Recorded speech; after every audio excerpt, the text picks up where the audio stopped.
Thank you for joining Gutsy Christianity with your host, Rosa Hopkins. Today we have a very special guest, Purity Thomas. She is the founder of the organization Relove, and it's so good to have you with us on the show today. Thank you. Thank you for having me and everything. Absolutely. And so I think where a lot of people probably know you from is because there was a video that went viral. Can you tell us where that was, what happened, and basically what it is on the video that went around the world?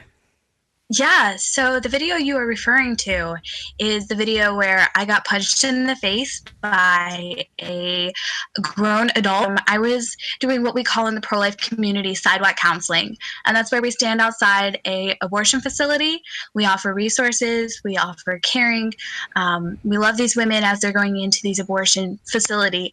We want them to know that abortion isn't their only option. There's a way out. There's an empowering choice of life, because abortion doesn't empower women, and pretty much abortion is saying to a woman, you aren't strong enough to have a child. And we want to be out there and telling women that they are strong enough. So I was outside of the Roanoke, Virginia Planned Parenthood, and I was sidewalk counseling, and I was with three other Liberty University students, and we called out to this lady, and we said, hey, we love you, we're here for you, here's some resources, we'd love to talk with you. And she came over. She stole one of our signs that said, all people are made in the image of God. She tried, crumpling it up, and it was like a thick plastic, so she ended up folding it up. But then, as she was walking away, I just calmly said, we're still praying for you, as a reminder to her that we still cared about her no matter what she did to us. And that's when she got really angry. She came over, threatened us. She said she was going to beat us up, and then she punched me, and it was kind of a shock. I fell down. We called the police. The police did not arrest her. They didn't want to see the video evidence that we had. And I did end up having a concussion. So I went to the doctor, and they confirmed that I did have a concussion. So. Wow. And that was very shocking to everybody that saw that, because on the video you were telling her that you love her and you'll be praying for her, and she just came over and clocked you out of the blue. Do you still have injuries from that, or was it pretty much a concussion, bed rest, and then you got over it? It was, yeah, concussion, bed rest, and then I got over it physically. Emotionally, it's still kind of taking a little bit to get over. I still can't get over the fact that somebody punched me for a different view. And I was like, okay, that's a little weird. Oh, I'm sure. Did that cause PTSD, or is it just emotionally shocking in another way? Probably just emotionally shocking. I don't really have PTSD over it. I think Yeah. it's just, sometimes it just hits me like, I feel like, I get caught up in this idea that I did something wrong. And it's always pulls on my mind like, oh my gosh, I said something wrong. I offended her. I hurt her. And I just always have to emotionally remind myself, like, no, it's her fault. But I just love her. I think that's the main thing. I forgive her, even though I do have emotionally stressing times. So, was the lady a worker of Planned Parenthood, or was she with somebody there getting an abortion? She was a client for the Planned Parenthood. She was there for an abortion from what she told us. So we're hoping that she does find healing if she did go through with the abortion. Yeah. Yeah, that's something that we would all pray for, because really the heart of people that are in the pro-life movement is the love that constrains them towards the mothers and the babies. That's why any of us would do what we're doing, because it's actually pretty thankless work. Most pro-life people will tell you that.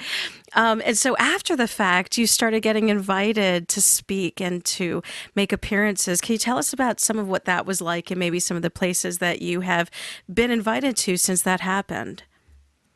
Yeah, so I was really blessed and able to speak at the New Wave Feminist meetup at the March for Life. I got to speak to probably a group about 60 to 80 people, tell them my story, tell them what I do, and then I got to have so many interviews, and my story went viral, and people are still kind of shocked by it. I just met this random girl at Liberty University, and she knew who I was. She was like, "Oh my gosh, you were that girl?" And I'm like, "Yeah, that was me." So people just recognize me, and it's a great opportunity for a conversation starter, honestly. Yeah, absolutely. And so tell us a little bit about your organization, what it's called, and what you do. Yeah. Yeah, so I started my own organization. It's called Relove National, and it's run by myself and two other teenage girls. We're both under 16, so yeah, it's pretty exciting. So what we do is help pregnant moms, and we are so blessed to have helped two moms since the start of Relove in March. And some people might not see that as a big number, but for us, it was a huge number because we weren't expecting any moms to reach out to us for several months. And then, two of them got referred to us, and we're like, wow, this is amazing. So we're helping pregnant moms with the resources that they need, loving them and reloving them. Like, we don't want to love them just once. We don't want to love them till the baby is born. We want to love them continuously. We want to love them after the baby is born. We want to help them through whatever they might need, whether it's financial help, whether it's emotional help, whether it's, whatever. So we're helping, these moms with baby stuff or just emotional support, being there for them. And of course, we're also working on creating a pro-love community inside the pro-life community. So, just reminding people that these women, if you want to save the baby, you also have to save the mom, because these women are so special. They're so loved. And a lot of these women are victims to abortion. They're being lied to, saying it's just a clump of cells, that it's a simple procedure. But they deserve so much more than abortion. And that's what we want to remind people, just love and re-love. That's absolutely beautiful. And so tell us a little bit about some of the work that you've been involved in with Students for Life. Yeah, Students for Life of America. So I started with them back, oh gosh, probably a year ago. I got to speak at the Socket to Planned Parenthood rally in March. That's when we collected 328,000 baby socks and placed them on Capitol Hill and took them to Paul Ryan's office. And so that was great. We've done a lot of work here in Roanoke, Virginia with Students for Life. Of course, doing the National Sidewalk Counseling Day, and definitely different events with them. So yeah, it's been great. Oh, wow, that is absolutely wonderful. So I am very excited to see what God has for you. I believe He has big plans, and you're so young, starting out with a passion for life, for babies, for mothers. I think it's a wonderful thing. So, can you tell our listeners where they can find you online and where they can find your organization? Yeah, so me personally, I'm on Instagram and Facebook at Pro Life Purity. And then our organization is on Facebook and Instagram at Relove National. And then we are coming up with our website at www.relovenational.com. All right. Well, that sounds wonderful. And I'm so glad that you joined us today on Gutsy Christianity. Thank you. Thank you for joining us this week on Gutsy Christianity. You can find Rosa's blog at gutsychristianity.com, and you can find Rosa on Facebook at Rosa A. Hopkins. And next we have a song by Jamie Jeffries, and Rosa's going to introduce that song for us. Jamie Jeffries, who is now the founder of the Let Life Live pro-life organization, was raped as a 16-year-old, and she went to get care after that, and it was denied her. Later on, when she was married and trying to have a child of her own and struggling with infertility, she went to her doctor, and they discovered that she had a lot of scar tissue and that her reproductive organs were badly damaged due to the rape. They said she would never have a child, so she wrote the next song, What If I Never Say What If, about her struggles with infertility and her desire to have a child. Sometime later, she went back to the doctor, and they discovered that her the scar tissue was smooth and God had performed a miracle. She gave birth to a miracle daughter a year and a half ago named Gracie. And so even after having that child, though, she did still continue to have issues and had to have a hysterectomy. But she still celebrates the life of her baby, Gracie.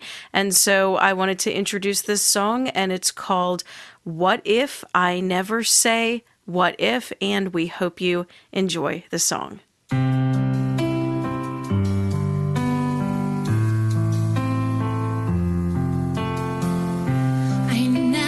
Expected to question this portion of myself. I honestly saw it happen. I wanted more than anything else. What if I can't get to you? We're separate for life. What if I can't get through it? What if I can't survive?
What if